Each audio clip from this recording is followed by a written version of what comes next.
ভাই রিয়েলি হাসি পাচ্ছে। এজেন্সিগুলো আপনাদের কাছ থেকে 10 থেকে 12 গুণ টাকা বেশি নেয়, আর তারা একটি কাজ করে, সেটি হচ্ছে একটি সিভি তৈরি করে আপনাদের জন্য। আর বাকি যে টুকটাক কাজ ওরা করে সেটি অনলাইনেই সেরে নেয়, যা আপনিও সেরে নিতে পারবেন। যারা মোটামুটি পড়াশোনা করেছেন তারা নিজেরা যদি এই সিভিটি তৈরি করতে পারেন তাহলে আপনার কত টাকা সেভ হবে একবার নিজেকে নিজে প্রশ্ন করে দেখুন।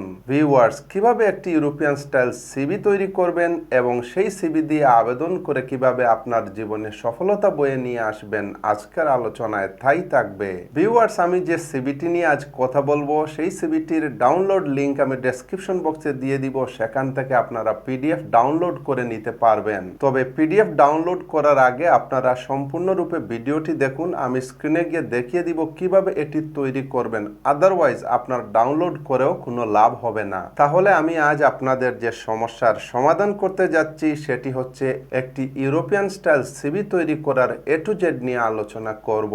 বাট আমার এই বালক কাজগুলো অনেকের কাছেই ভালো লাগে না। আর আপনারা নিশ্চয়ই জানেন এই গ্রুপটি কারা। ভিউয়ার্স, যদি 1 থেকে 2 লক্ষ টাকায় আপনাদের ইউরোপের ভিসা কেউ প্রসেস করে দেয়, এরকমের এজেন্সি যদি বাংলাদেশে পাওয়া যায়, তাহলে আপনারা কে কে যেতে রাজি আছেন এক্ষুনি কমেন্ট করে আমাকে জানান। আমি চেষ্টা করব বাংলাদেশের আনাচে খানাচে থাকা এজেন্সিগুলো থেকে এরকমের কোনো এজেন্সিকে বের করতে পারি কিনা।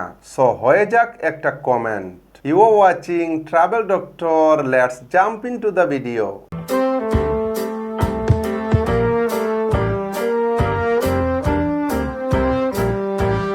ভিউয়ার্স, অনলাইনে একটি জব খোঁজার জন্য সবচেয়ে গুরুত্বপূর্ণ হচ্ছে একটি সিভি। আর আপনি যে সিভিটি তৈরি করবেন সেই সিভিটি হবে আকর্ষণীয় এবং তথ্যবহুল, যেন আপনার সিভিটি এমপ্লয়ার দেখা মাত্রই আপনাকে পছন্দ করে।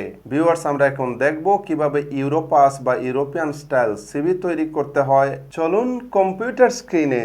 ভিউয়ার্স, আপনারা স্ক্রিনে দেখতে পাচ্ছেন একটি ইউরোপাস বা ইউরোপিয়ান স্টাইল সিভি। আমি এই সিভিটি তৈরি করেছি এমডি তারেক আজিজের জন্যে। তাহলে দেখুন, বাঁ দিকে প্রথমে তার ছবি দেওয়া হয়েছে এবং ডান দিকে উপরে সর্বপ্রথম তার নামটি লেখা হয়েছে। নামের নিচে লেখা আছে দেখুন ওয়েটার। আজকে ওয়েটার জবের জন্য এই সিভিটি তৈরি করা হচ্ছে। আপনারা যে জবের জন্য আবেদন করবেন সেই জবের নামটি এই জায়গায় লিখতে হবে, ওয়েটারের জায়গায়। তারপরে দেখুন দুটি লাইনে সে তার সম্পর্কে বলে নিচ্ছে, professional waiter with more than 2 years of experience involving supervision of restaurant serving area.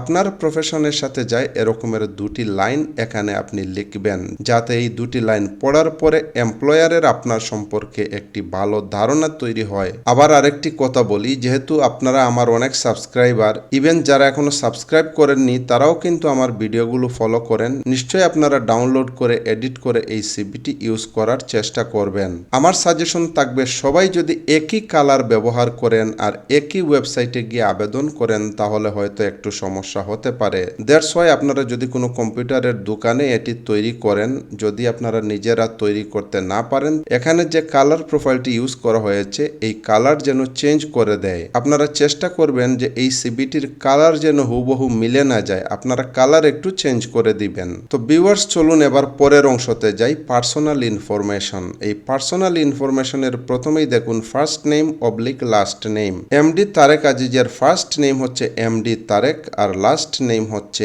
Aziz. তারপর দেখুন জেন্ডার, আপনি যদি মহিলা হন তাহলে ফিমেল লিখে দিবেন, আপনি যদি পুরুষ হন তাহলে মেল লিখে দিবেন। তারপর যে গুরুত্বপূর্ণ অংশ সেটি দেখুন, সেটি হচ্ছে অ্যাড্রেস। অনেকে আমাকে প্রশ্ন করেন যে অ্যাড্রেসের জায়গায় স্থায়ী ঠিকানা দিব নাকি বর্তমান ঠিকানা দিব। আপনারা অবশ্যই এখানে আপনাদের বর্তমান ঠিকানা দিবেন। মধ্যপ্রাচ্য বা মিডল ইস্টে যারা থাকেন আপনারা ওই দেশের ঠিকানাটি ইউজ করবেন। মালয়েশিয়া, সিঙ্গাপুরে যারা থাকেন তারা ওই জায়গার অ্যাড্রেসটি ইউজ করবেন, অর্থাৎ এখানে আপনার বর্তমান অ্যাড্রেসটি দিবেন। তারপরে হচ্ছে টেলিফোন নাম্বার, এটি অত্যন্ত গুরুত্বপূর্ণ। আপনি যেই দেশে আছেন সেই দেশের টেলিফোন নাম্বারটি দিবেন। মনে রাখবেন টেলিফোন নাম্বারটি কোড সহ দিতে হবে। তারপর সবচেয়ে গুরুত্বপূর্ণ যে অংশটি সেটি হচ্ছে ইমেইল। এই ইমেইল অ্যাড্রেসটি একটি সচল ইমেইল অ্যাড্রেস দিতে হবে। এমন একটি ইমেইল অ্যাড্রেস দিবেন যে ইমেইল অ্যাড্রেসের পাসওয়ার্ডটি আপনার জানা আছে, কারণ এই ইমেইল অ্যাড্রেসে ঢুকে ঢুকে আপনাকে সবসময় চেক করতে হবে যে কোনো এমপ্লয়ার আপনাকে নক করলো কিনা। তারপর ন্যাশনালিটি দেখুন বাংলাদেশি লিখে দিয়েছি। অনেকেই প্রশ্ন করেন মালয়েশিয়া, সিঙ্গাপুর, সৌদি আরব, দুবাই ইত্যাদি দেশ থেকে, যে উনারা দেশের বাইরে আছেন তাহলে ন্যাশনালিটি কি দিবেন। ভাই আপনি যে দেশেই থাকুন না কেন, যেহেতু আপনার বাংলাদেশি পাসপোর্ট, সো আপনি হচ্ছেন বাংলাদেশি, সো ন্যাশনালিটিটা বাংলাদেশি লিখে দিবেন। তবে কেউ যদি অন্য কোনো দেশের পাসপোর্ট পেয়ে যান তাহলে আপনি অন্য দেশের কথা এখানে মেনশন করতে পারেন। তারপর ডেট অফ বার্থ আপনারা ভুল করবেন না ভিউয়ার্স। তারপর হচ্ছে পাসপোর্ট নাম্বার। পাসপোর্ট যদি আপনার থাকে তাহলে পাসপোর্ট নাম্বারটি দিবেন। এখন অনেকেই প্রশ্ন করে থাকেন যে আমার পাসপোর্ট নেই, আমি কি পাসপোর্ট ছাড়া ওয়ার্ক পারমিটের জন্য আবেদন করতে পারবো? পাসপোর্ট ছাড়া যদি আপনি আবেদন করেন, আমাদের দেশের যে অবস্থা, আপনি যদি পাসপোর্ট ছাড়া আবেদন করেন এবং আপনার ওয়ার্ক পারমিটটি যদি হয়ে যায়, তাহলে আপনি যখন পাসপোর্ট করতে যাবেন তখন সঠিক সময়ে আপনি পাসপোর্টটি নাও পেতে পারেন। দ্যাটস ওয়াই আমি বলবো যে পাসপোর্টটি পাওয়ার পর আপনারা আবেদন করলে সবচেয়ে ভালো হয়। তারপর এনআইডি নাম্বার। মোটামুটি সবারই এনআইডি বা ন্যাশনাল আইডি কার্ড আছে, সেই ন্যাশনাল আইডি কার্ড থেকে আপনার নাম্বারটি এখানে উল্লেখ করে দিবেন। যাদের নাই তাদের দিতে হবে না। ভিউয়ার্স এর পরের অংশটি হচ্ছে ডিজায়ার্ড এমপ্লয়মেন্ট। ডিজায়ার্ড এমপ্লয়মেন্ট মানে হচ্ছে আমি কোন জবটি করতে চাচ্ছি। দেখুন ওয়েটারের জব, আবার ব্র্যাকেটে লেখা আছে হোটেল, রিসোর্ট, রেস্টুরেন্ট। অর্থাৎ ওয়েটার তো বিভিন্ন জায়গায় লাগে, হোটেলে লাগতে পারে, রিসোর্টে লাগতে পারে, রেস্টুরেন্টে লাগতে পারে, যে কোনোটায় আপনি জব করতে ইচ্ছুক। এবার দেখুন সবচেয়ে গুরুত্বপূর্ণ অংশ হচ্ছে ওয়ার্ক এক্সপেরিয়েন্স। ভিউয়ার্স এই অংশটি আলোচনা শুরু করার আগে একটি কথা বলে নেই। আমাকে অনেকেই প্রশ্ন করেন যে আমার তো ওয়ার্ক এক্সপেরিয়েন্স নেই, তাহলে আমি এই জায়গাতে কি লিখবো। ভাই আপনার যদি ওয়ার্ক এক্সপেরিয়েন্স না থাকে এবং আপনার এমপ্লয়ারও যদি ওয়ার্ক এক্সপেরিয়েন্স না চায়, তাহলে আপনার এই অংশটি লিখারই দরকার নাই, পুরো এই অংশটি আপনি বাদ দিয়ে দিন। বাট যদি কোনো এমপ্লয়ার ওয়ার্ক এক্সপেরিয়েন্স চায় তাহলে আপনাকে অবশ্যই এক্সপেরিয়েন্সটা উল্লেখ করে দিতে হবে। এখন যদি এক্ষেত্রে আপনার কোনো এক্সপেরিয়েন্স না থাকে তাহলে এখানে আপনার আবেদন করেও লাভ হবে না। ধরুন সে অ্যাপ্লাই করছে রেস্টুরেন্টের ওয়েটারের জবের জন্য, আপনার যদি এই এক্সপেরিয়েন্স নাও থাকে, আপনি যে কোনো একটি রেস্টুরেন্টকে ধরে হলেও এই রকমের একটি এক্সপেরিয়েন্স সার্টিফিকেট নিতে হবে, আদারওয়াইজ আপনার এই জবের জন্য অ্যাপ্লাই করেও কোনো লাভ হবে না। তো যাই হোক, ওয়ার্ক এক্সপেরিয়েন্সের জায়গায় ডেটস লিখবেন, কত তারিখ থেকে কত তারিখ আপনি কাজ করেছেন, যেই প্রতিষ্ঠানে আপনি কাজ করেছেন সেখানে কি হিসেবে কাজ করেছেন।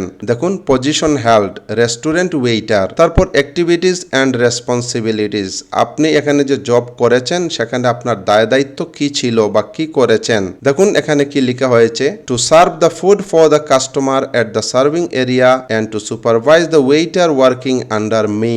তারপর বলা হচ্ছে name and address of employer, আপনি যেখানে কাজ করেছেন সেই প্রতিষ্ঠানের নাম এবং ঠিকানা। দেখুন প্রতিষ্ঠানের নাম হচ্ছে দি সিলেট রেস্টুরেন্ট। ডান দিকে আপনারা এই রেস্টুরেন্টের অ্যাড্রেসটি মেনশন করে দিবেন, তাহলে সবচেয়ে ভালো হবে। তারপর আপনি যে প্রতিষ্ঠানটি এখানে মেনশন করেছেন তাদের বিজনেস টাইপ কি, দেখুন টাইপ অফ বিজনেস লেখা আছে রেস্টুরেন্ট, এভাবে আপনারাও লিখে দিবেন। তারপর আরেকটি গুরুত্বপূর্ণ অংশ হচ্ছে এডুকেশন এন্ড ট্রেনিং, আপনার শিক্ষাগত যোগ্যতা আছে কিনা এবং আপনার সংশ্লিষ্ট জবের কোনো ট্রেনিং আছে কিনা। এমডি তারেক আজিজের এই ব্যাপারে কোনো ট্রেনিং নেই, বাট তার শিক্ষাগত যোগ্যতা আছে। শিক্ষাগত যোগ্যতার অংশে আপনি সর্বোচ্চ যে পড়াশোনা করেছেন সেটি উল্লেখ করবেন। তারপর দেখুন ডিগ্রির নাম কি, ব্যাচেলর অফ আর্টস।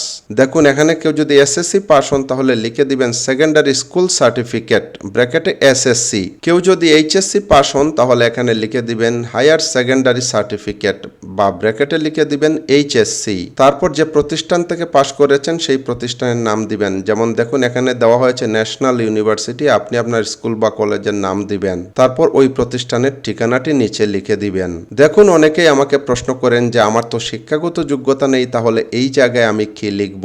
ভাই আপনার যদি কোনো শিক্ষাগত যোগ্যতা না থাকে এবং আপনার এমপ্লয়ার যদি কোনো শিক্ষাগত যোগ্যতা চায় না, তাহলে এই পুরো অংশটি আপনি বাদ দিয়ে দিতে পারেন। বাট একটি কথা মনে রাখবেন, ইউরোপে যেতে হলে আপনাকে ইংরেজিতে কথা বলতে পারতে হবে, আর যারা ইংরেজিতে কথা বলতে পারে তাদের তো অবশ্যই শিক্ষা থাকতে হবে এবং অবশ্যই তারা শিক্ষিত, তাই না? সো এই বিষয়টি আপনারা মাথায় রাখবেন, অথবা যার যতটুকু আছে ততটুকু এখানে লিখে দিবেন। জায়গাটা খালি রাখা মোটেও ঠিক হবে না।